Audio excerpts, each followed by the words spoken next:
Hi, Katie. Thank you very much for your time. That's okay. Thank you for having me, Kevin. It's a pleasure. Now, your dad is a financial advisor, is he? Yes, he is. Oh, well, that's good. Has that made it easier or harder for you? Look, to be honest, I think Dad has been initially wasn't as uh, what's the word excited for me in terms of buying property. I think just in terms of the debt that I was about to take on, I don't think he was really all that pleased. But definitely with the result that I've had across both properties, he's definitely now come around and is very happy for me. Well, that of course is a dad's role, isn't it? I mean, to be concerned about his daughter, that's purely natural. Yes, definitely. Yeah. How hard is it, do you think, for young people to get into property, Katie? I think it actually is quite difficult, and I think the biggest difficulty is getting the deposit together and also organising the finance and proving that you're able to service a loan to a bank or a lender. Because I think quite often they're quite hesitant to, and I think that a lot of people, young people, have to ask mum or dad, can you go guarantor or can you help me, with part of the deposit because I think it's very difficult at a young age. Did you have to get your folks to go guarantor for you? Look, initially I wanted them to go guarantor, but they weren't in a position to go guarantor. So they ended up very kindly giving me a cash donation or gift to help me get the rest of my deposit together.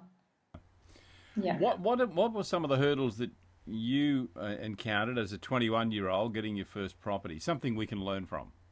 I think definitely the finance side of things. I think obviously I didn't have a lot of help from my parents, so I think I went straight to my bank that I was saving my everyday, well, sorry, had my everyday savings with, and I think that in hindsight, I definitely would have done more research. But I think because I was so young and I wasn't really sure, and I thought, the bank that I was with was the only bank that was going to lend to me.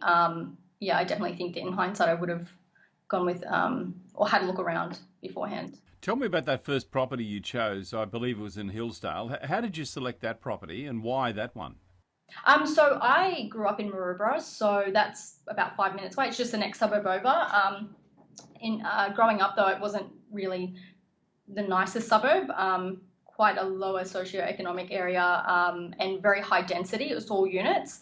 Um, about when I turned 18, I was looking at properties. I thought definitely Hillsdale. I thought it was very undervalued for what it was.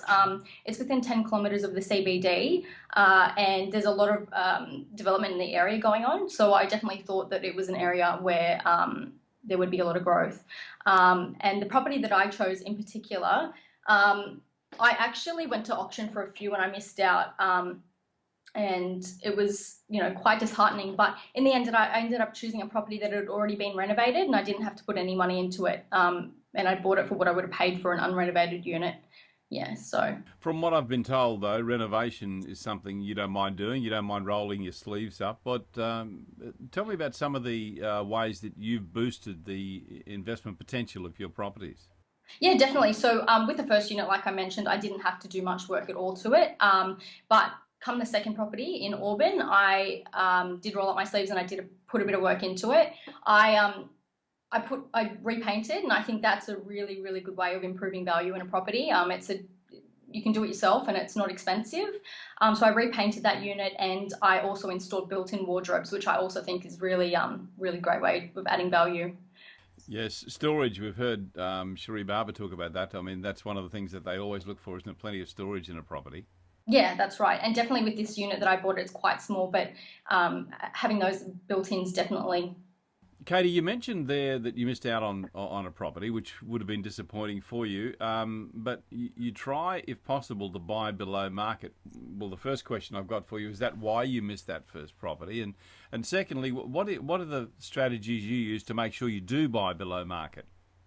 Um, in terms of buying below market value, I generally try and look for properties that have, are above average on days on market, and also properties that tend to have poor advertising campaigns. I find are a really good way of negotiating down price. I found definitely with the two properties that I've purchased so far, that yeah, they've both had somewhat poor marketing campaigns, and I've been able to negotiate with the agent who can't really, it kind of sits on the market and becomes stale because I can't sell it.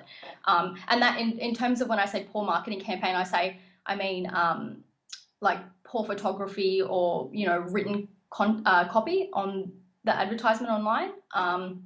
Yeah, so I definitely think that that's been really great at helping negotiate. Yeah, there's a great message there for sellers, isn't it? To make sure that if you are marketing a property, you make sure you get someone who is really good at Oh, marketing. definitely. I think it's really important that you Yeah. have a really good agent. Katie, it's been great talking to you. Thank you so much for your time. All the power to you. Thank you, Success Kevin. for the future. Great talking to you. Thanks for your time. Thank you, Kevin.